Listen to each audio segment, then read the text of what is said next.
When the group first started to meet that was charged with steering the thing through, I have to confess I thought we would probably never get there.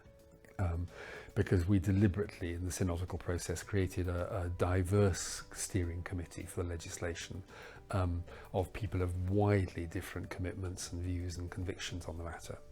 So it felt, in human terms, really challenging.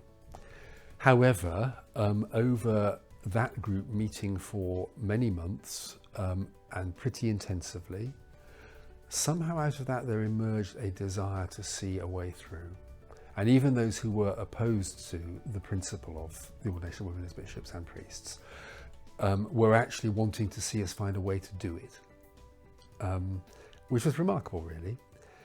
So it was about 6 months before the final vote that I dared to believe we could get there. And then when we got to the final vote in General Synod, which took place in July at York, when the Synod was meeting residentially, I think that was the final one, clearly that was a huge moment.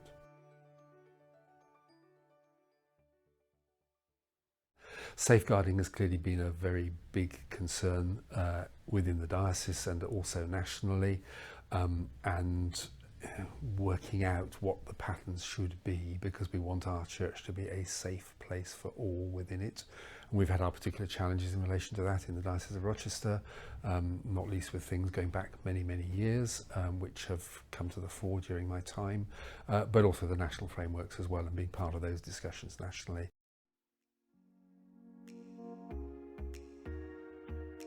I think I hadn't realised until lockdown how much I value those occasions which are happening every week when I'm out there being part of the life of a congregation or a community.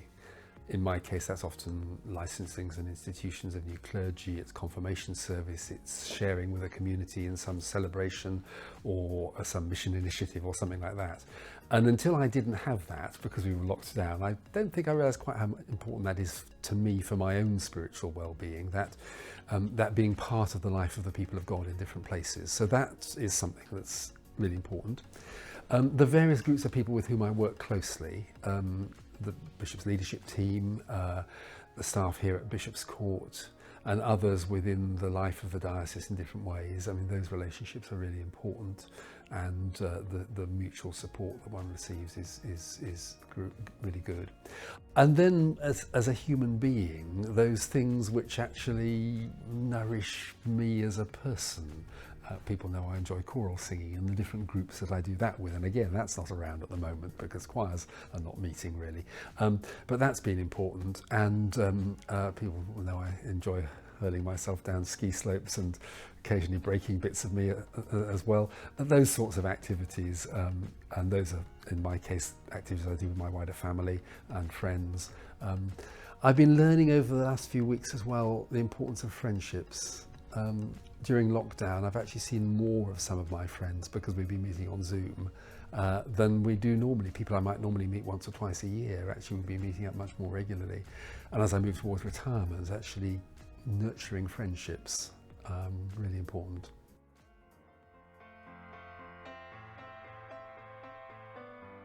It will be a leaving in a strange time because of this uncertainty, and the world is going to be different. And therefore the life of the church will be different. What I can say is that even when we go through periods of significant change, of uncertainty and what have you, the Church of God has been around for a long time. The structures may change, the outward expressions may change, the patterns may change, and of course the people change. But actually at the end of the day, as we say quite often in our liturgies, God who calls you is faithful. And that's a bedrock.